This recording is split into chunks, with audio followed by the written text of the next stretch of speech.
ലാലേട്ടനെ നായകനാക്കി പൃഥ്വിരാജ് സുകുമാരൻ സംവിധാനം ചെയ്ത എമ്പുരാൻ സിനിമയുടെ അവസാനഘട്ട ബോക്സ് ഓഫീസ് റണ്ണിലേക്ക് എത്തപ്പെട്ട് കഴിഞ്ഞിരിക്കുകയാണല്ലോ.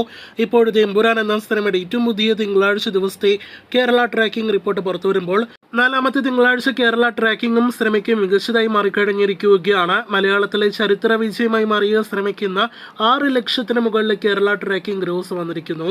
അപ്പോൾ ഇന്നും സിനിമയ്ക്ക് നിസ്സാരമായിട്ട് 10 ലക്ഷം കേരള ഗ്രോസ് ഉണ്ടാക്കും. ഇന്നലെ ഈസ്റ്റർ ദിവസം കേരളത്തിൽ 25 ലക്ഷം ഗ്രോസ് നേരിടുത്ത സിനിമ ഇന്നലെ വരെ 86 കോടി 5 ലക്ഷം കേരള ഗ്രോസ് ആണ് നേരിടുത്തത്. ഇന്നത്തോടെ 86 കോടി 15 ലക്ഷത്തിന് മുകളിലേക്ക് എമ്പുരാന്റെ ആകെ കേരള ഗ്രോസ് എത്തുന്നതാണ്. മലയാളത്തിലെ ഒരു നായക നടന്റെ താരത്തിന്റെ ഏറ്റവും ഉയർന്ന വേൾഡ് വൈഡ് കേരള കളക്ഷൻ നേരിടുത്ത സിനിമ കൂടിയാണ് എമ്പുരാൻ. സിനിമയുടെ വേൾഡ് വൈഡ് കൃത്യമായ ഫിഗേഴ്സ് ഇനിയും വന്നിട്ടില്ല എങ്കിൽ പോലും 262 കോടി 263 കോടി റേഞ്ചിലാണ് എമ്പുരാന്റെ നിലവിലെ വേൾഡ് വൈഡ് ഗ്രോസ്. 86 കോടിയിലേറെ സിനിമയുടെ കേരള ഗ്രോസ് കടന്നതോടെ ലാലേട്ടന്റെ കരിയറിൽ ഏറ്റവും ഉയർന്ന കേരള കളക്ഷൻ വരുന്ന സിനിമ കൂടിയായിട്ട് എമ്പുരാൻ മാറിക്കഴിഞ്ഞിരിക്കുന്നു. പുലിമുരുകന്റെ 2016 ഇൻഡസ്ട്രേറ്റ് വിജയം നേരിടുത്ത സിനിമയുടെ ഫൈനൽ കേരള ഗ്രോസ് ആണ് എമ്പുരാൻ മറികടന്നിരിക്കുന്നത്. ഇനി എമ്പുരാന്റെ മറ്റൊരു വൻ നേട്ടത്തിലേക്ക് വരികയാണെങ്കിൽ ഒരുപാട് വർഷങ്ങൾക്ക് മുന്നേ ലാലേട്ടനോടൊപ്പം ബോക്സ് ഓഫീസിൽ താരതമ്യം ഉണ്ടായിരുന്ന നടനാണ് എന്ന് പറയപ്പെടുന്ന നടനാണല്ലോ മമ്മൂട്ടി.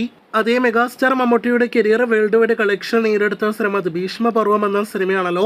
അമൽ നീരദിനെ പോലൊരു ബ്രാൻഡ് സംവിധായകൻ സംവിധാനം ചെയ്ത സിനിമ പോസിറ്റീവ് നേരിടുത്തിട്ടും 85 കോടി ഫൈനൽ കളക്ഷനിൽ ഒതുങ്ങിപ്പോയ സിനിമയാണ്. ഇപ്പോഴത്തെ മമ്മൂട്ടിയുടെ കരിയർ വേൾഡ് വൈഡ് കളക്ഷൻ നേരിടുത്ത സിനിമ എമ്പുരാന്റെ കേരള കളക്ഷൻ കൊണ്ട് മാത്രം മറികടക്കുന്ന ഒരു കാഴ്ചയാണ് നാം കാണുന്നത്.